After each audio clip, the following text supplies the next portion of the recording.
गाड़ी पीछे खड़ी है, क्या हुआ था उस दिन? मैं कृष्णा नगर से अपने घर के लिए आ रहा था, तो आलमबाग नहरिया चौराहे पर सिग्नल था।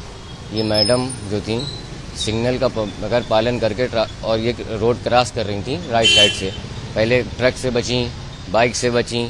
जब रेड सिग्नल हो गया ये मेरे पास आ चुकी थी। मैंने गाड़ी स्टॉप कर दी थी ज़ेब्रा क्रॉसिंग के पास। इसके बाद ये जब गाड़ी स्टॉप हो गई तो ये आगे जा रही थी, फिर वापस आ गई। बाद में गाड़ी को हिट करने लगी कि तू मुझे मारने आया है, तू मुझे मारने आया। उसके बाद ये मेरे पास आई। उन्हीं ने सबसे पहले मेरे पैसे निकाले। जो भाई एक ओला ड्राइवर की जो वो कमाई होती है बजाय 1000 रुपये या 600 रुपये, इससे ज़्यादा तो होती नहीं सर। ये हर आम आदमी जानता है। सुबह से वो निकलता है, मेहनत करता है। 600 रुपये इन्हीं ने सबसे पहले निकाले। वो मेरे डैशबोर्ड में रखे थे, वो भी मैं आपको दिखा दूंगा डैशबोर्ड किधर वाला होता है। डैशबोर्ड से इन्हीं ने 600 रुपये निकाल लिए। फिर इन्हीं ने मेरा मोबाइल ऐप जो लगी होती है उसका स्टैंड होता है, स्टैंड पे इन्हीं ने मेरा मोबाइल निकाला। मोबाइल जैसे ही निकाला वैसे ही इन्हीं ने ज़मीन पे बहुत कस के मारा, टूट गया। और ये तो कह रही हैं कि आप मोबाइल स्टैंड में लगाया नहीं था, हाथ में लिए हुए? स्टैंड में लगा था सर, स्टैंड में लगा था मेरा मोबाइल। आप जब गाड़ी का एक प्रकरण हुआ है, आखिरी स्पीड आपकी गाड़ी कितनी थी? सर मुश्किल से मान लीजिए ट्रैफिक में मैक्सिमम 20, बस से ज़्यादा होती नहीं, 20-15। अभी बातचीत करते हुए प्रियदर्शनी ने बताया कि उस वक्त रेड लाइट थी और गाड़ी की स्पीड आपकी 30 से 40 थी। नहीं, ऐसा कुछ नहीं सर। ये आप खुद देख रहे हैं, जब रेड लाइट सिग्नल होता है, ट्रैफिक है, वहाँ पे 30-40 की स्पीड कहाँ से जाएगी? तो क्या फिर एकदम से क्या हुआ? उन्होंने गेट खोला और मारना शुरू कर दिया? पहले गेट नहीं खोला, गेट तो मैंने खोला था। इन्हीं ने हाथ से पहले सबसे पहले डैशबोर्ड से पैसे निकाले। उसके बाद जब पॉकेट में इन्हें पैसे लग लिए, मैं मेरे समझ में कुछ नहीं आ रहा था मैं क्या करूं। वहाँ पे लेडीज आज के लिए मैं कहाँ लड़ सकता हूँ? इस तरह की चीज अगर कोई लड़की करती तो शायद अटपटा है। फर्स्ट टाइम आपके दिमाग में क्या आया कि आपके साथ क्या हो रहा है? मुझे कुछ नहीं पता चल रहा था मेरे साथ क्या हो रहा है। मैं ये समझा कि ये कोई शादी वर्दी में पुलिस वाली है या कुछ ये है। मैं माफ़ी मांग रहा था। मोबाइल मेरा तोड़ा, जब भी मुझे गुस्सा नहीं आया। 2 बार हिट करा, मोबाइल को तोड़ा, 3 बार उधर जाके फिर ब्रेकर के पास लड़ाया। जब भी पूरा जब मोबाइल डैमेज हो गया मैं तो बाहर आ गया था। मैं सिर्फ यही बोला था, मैडम मेरी क्या गलती है बताइए, सॉरी बोल रहा हूँ, मैं सॉरी बोल रहा हूँ। भाई एक तमाचा मार देती, 2 तमाचे मार देती, 3 तमाचे मार देती, मगर लगातार मुझे भी नहीं मालूम कितने मारे तमाचे। तकलीफ तो हो रही है। तमाचे जो पड़े हैं 15-20 के ऊपर ही होंगे कम से कम। आपने कहा आत्मसम्मान की बात है। जी, आत्मसम्मान तो मेरा चला ही गया। मुझे सिर्फ रिस्पेक्ट चाहिए और इनको जल्द से जल्द कानून कार्रवाई। मैंने FIR तो दर्ज कर दी, मगर अभी पुलिस ने अभी तक इनको गिरफ्तार क्यों नहीं किया? मेरी कोई सज़ा नहीं थी, मुझको बंद कर दिया 24 घंटे। ये बाहर क्यों है? मेरा क्वेश्चन है ये सरकार से।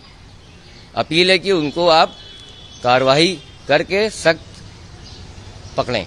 एक अल्फाज सुना होगा, मैन ऑन ड्यूटी। तब आप अपनी ड्यूटी पर थे। क्या आपने कभी सोचा था कि जब आप अपनी ड्यूटी पर होंगे, कोई भी ड्यूटी छोटी नहीं होती है, उस दौरान इस तरह की घटना होगी? ये सब कभी भूल पाएंगे आप? सर मरने के बाद तो हम भूल जाएं, हम तो होंगे नहीं, हमारे घर वाले भी नहीं भूल पाएंगे। समझ लीजिए आप, ये लाइफ पूरी मेरी तो खराब हो गई है। हर सोशल मीडिया प्लेटफॉर्म पर आपका चेहरा चल रहा है, टीवी पर चल रहा है। मुझे इंसाफ चाहिए बस सर। इंसाफ तो मिल ही रहा नहीं है, बस वीडियो हो रही है, बस बात। घर पे कौन कौन है आप? मम्मी है, पापा हैं। पापा तो एक्सपायर मेरे हो गए हैं। पूरी जिम्मेदारी मेरे पे रहती है। मेरी गाड़ी भी आप देख रहे हैं, आज 4 दिन हो गए, 4 के 5 दिन हो गए। मेरा खर्चा कैसे चल रहा है ये मैं ही जान रहा हूँ। मैं एक ओला ड्राइवर, 4-5 लोगों का परिवार चलाना इस समय बहुत मुश्किल होती सर। मेरे पास मोबाइल नहीं है, मेरा कोई कांटेक्ट नहीं है, मैं किसी से बात नहीं कर पा रहा हूँ। वो चीज़ आप तो समझ ही रहे हैं। और जब से मैं इधर वकील के पास जाना, प्रेस के पास जाना, वो भी खर्चा मेरा ही हो रहा है। मगर आने जाने की ट्रैवलिंग का जो है, कभी वकील साहब ही पूरा ही कर रहे हैं अभी मेरा सब। घर वालों ने सवाल जवाब, घर वालों ने कुछ पूछा आपसे? घर वालों ने पूछा पहले जी। घर वाले इतने परेशान हो गए थे, वो यही सोचने लगे मेरा बच्चा ऐसा कर नहीं सकता ऐसा। तो हमें तो बंद कर दिया था इन्होंने लॉकअप में। मोबाइल से कोई फ़ोन नहीं करवाया। पहली चीज़ ये, कौन सा नियम है, कोई अगर अपराध करता है, कोई क्राइम करता है, तो आप उसके घर वालों को पहले इत्तला देते हैं। सरकार का ये एक रूल होता है।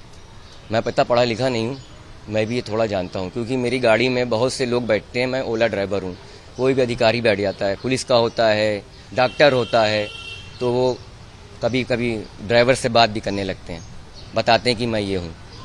पुलिस ने आपका पक्ष सुना या ऐसे ही लॉकअप में डाल दिया? कोई पक्ष नहीं सुना मेरा, बस क्योंकि वो लड़की है और उसने बोल दिया तो बात सही हो? बात सही हो गई। भाई पक्ष मेरा क्या सुनेगी जब फुटेज पूरा दे रहा है, मेरी कोई गलती नहीं है, मुझको क्यों बंद करा? मुझे सवाल ये है, जब उसकी गलती थी उसको बंद क्यों नहीं कर रहे? आपका कहना यह है कि लड़की ने अगर थप्पड़ मार दिया है तो जस्टिफाइड है कि लड़की ही सही, लड़का गलत? हाँ, लड़का गलत है। कि आंखों में कहीं छू लेते, अगर बाई चांस मैं अगर हाथ भी रख देता तो मुझ पे ये कितनी धाराएं लगा देती, मेरी तो जिंदगी खराब हो जाती। बताइए सर, अगर जरा सा मैं टच कर लेता, मेरे घर में मेरी माता पिता जी ने ये नहीं सिखाया है किसी औरत को मारना।